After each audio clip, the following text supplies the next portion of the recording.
Hello everyone, and welcome back to the NASCAR History Series. For those who missed the third episode about the life of Herb Thomas or any of the previous episodes, I'll leave the links in the description. I also invite you to leave a like and subscribe so you don't miss upcoming videos. This fourth episode is about Tim Flock, who raced in NASCAR's premier Strictly Stock Series in 1949 with his brothers Fonty and Bob and his sister Ethel.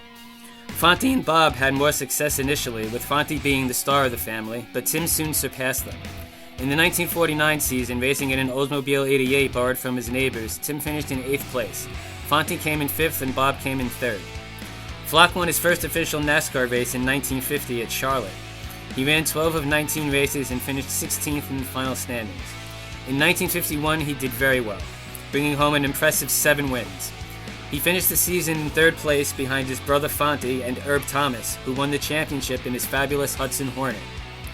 Despite a flip during the final race at West Palm Beach, Tim Flock won his first Grand National Championship in 1952 behind the wheel of a Hudson.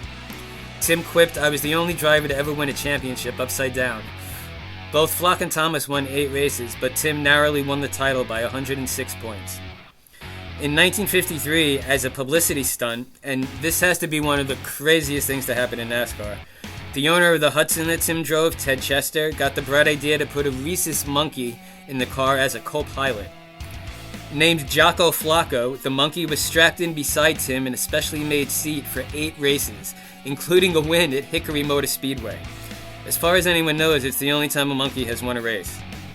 Unfortunately, Jocko had to be retired during the race at Raleigh a few weeks later.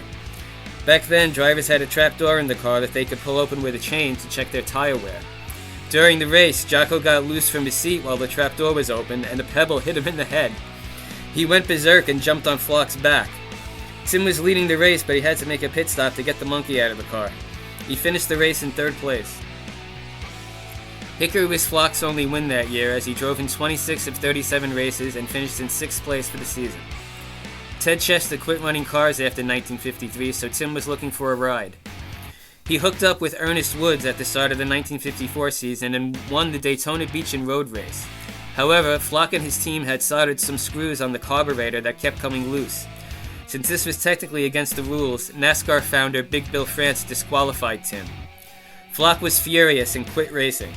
He bought a gas station and planned to settle down and everything, but he didn't much like running a gas station.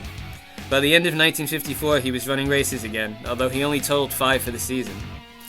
1955 was the year of records for Tim Flock, who had even more success driving a Chrysler 300 for Carl Kiekhaefer than he had in the fabulous Hudson.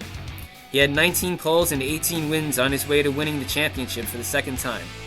His 18 wins in a season was broken by Richard Petty in 1967, who won 27 times, but 19 poles in a season is a record that remains unbeaten.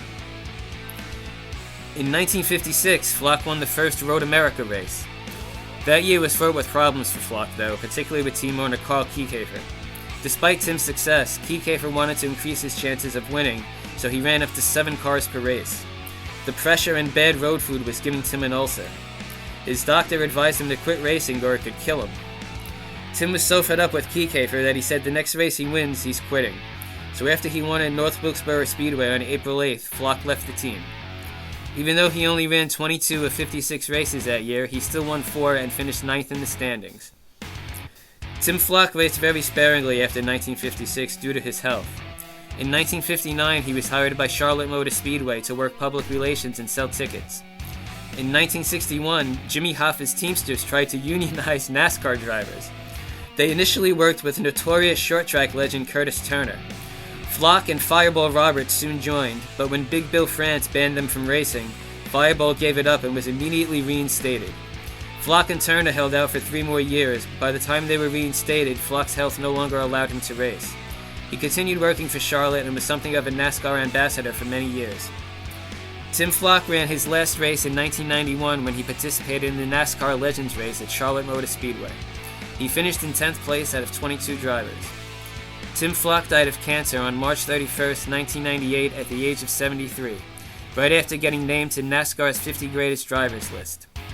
Before his death, Darrell Waltrip tried to help him since Tim had no health insurance by doing a fundraiser and racing in a livery dedicated to him to honor his career.